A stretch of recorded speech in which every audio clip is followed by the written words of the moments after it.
ರಾಮ ಮಂದಿರ ದೇಣಿಗೆ ಹಣ ಕಳ್ಳತನ, ಹಣ ಬಚ್ಚಿಡುವ ದೃಶ್ಯ ಸಿಸಿಟಿವಿಯಲ್ಲಿ ಸೆರೆ. 5 ಪ್ರಮುಖ ಆರೋಪಿಗಳ ಬಣ್ಣ ಬಯಲು. ಪಶ್ಚಿಮ ಏಷ್ಯಾ ಬಿಕ್ಕಟ್ಟು ಸ್ಥಗಿತಗೊಂಡಿದ್ದ ಸೇವೆ ಪುನರಾರಂಭ. ಒಮಾನ್ ಕುವೈತ್ಗೆ ಏರ್ ಇಂಡಿಯಾ ಎಕ್ಸ್ಪ್ರೆಸ್ ಹಾರಾಟ ಶುರು.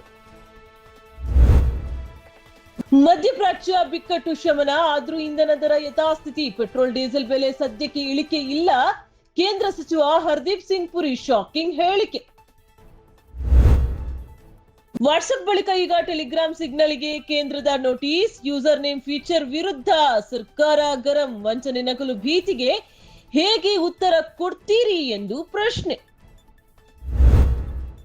ಸಾರಿಗೆ ನೌಕರರ ವೇತನ ಪರಿಷ್ಕರಣೆಗೆ ಅನುಮೋದನೆ. 12.5% ಸಂಬಳ ಹೆಚ್ಚಳಕ್ಕೆ ರಾಜ್ಯ ಸರ್ಕಾರದ ಗ್ರೀನ್ ಸಿಗ್ನಲ್. ಹೊಸ ವೇತನ ಜುಲೈಯಿಂದ ಜಾರಿ.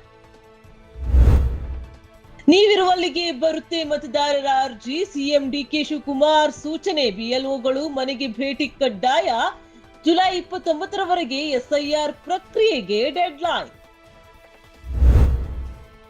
ಉಡುಪಿ ಜಿಲ್ಲೆಯಲ್ಲಿ ಎಸ್ಐಆರ್ ಪ್ರಕ್ರಿಯೆ ಚುರುಕು. ಮನೆ ಮನೆಗೆ ತೆರಳುತ್ತಿರುವ ಬಿಎಲ್ಒಗಳು. 1.7 ಲಕ್ಷ ಫಾರ್ಮ್ ವಿತರಣೆ. ಉಡುಪಿ ಡಿಸಿ ಸ್ವರೂಪ ಟೀಕಿ ಮಾಹಿತಿ. ಲಾರಾ ಲೂಮರ್ ಹೇಳಿಕೆಗೆ ಅಂತಾರಾಷ್ಟ್ರೀಯ ಮಟ್ಟದಲ್ಲಿ ವಿರೋಧ. ಖಾಮೆನಿ ಅಂತ್ಯಕ್ರಿಯೆ ಮೇಲೆ ದಾಳಿ ಪ್ರಚೋದನೆಗೆ ತೀವ್ರ ಆಕ್ಷೇಪ. ಟ್ರಂಪ್ ಬೆಂಬಲಿಗೆಯ ವಿವಾದಾತ್ಮಕ ಟ್ವೀಟ್ಗೆ ಸಿಡಿದೆದ್ದ ಜಗತ್ತು.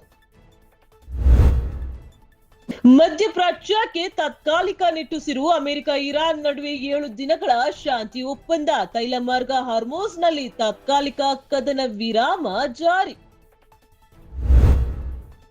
ಫಿಫಾ 2026 ವಿಶ್ವಕಪ್ 32ರ ಘಟ್ಟದಲ್ಲಿ ಸ್ಪೇನ್ ಅಬ್ಬರ. ಆಸ್ಟ್ರಿಯಾ ವಿರುದ್ಧ 3-0 ಅಂತರದ ಭರ್ಜರಿ ಗೆಲುವು. ಗುಂಪು ಹಂತದ ವೈಫಲ್ಯ ಮರೆತು ಮುಂದಿನ ಸುತ್ತಿಗೆ ಲಗ್ಗೆ.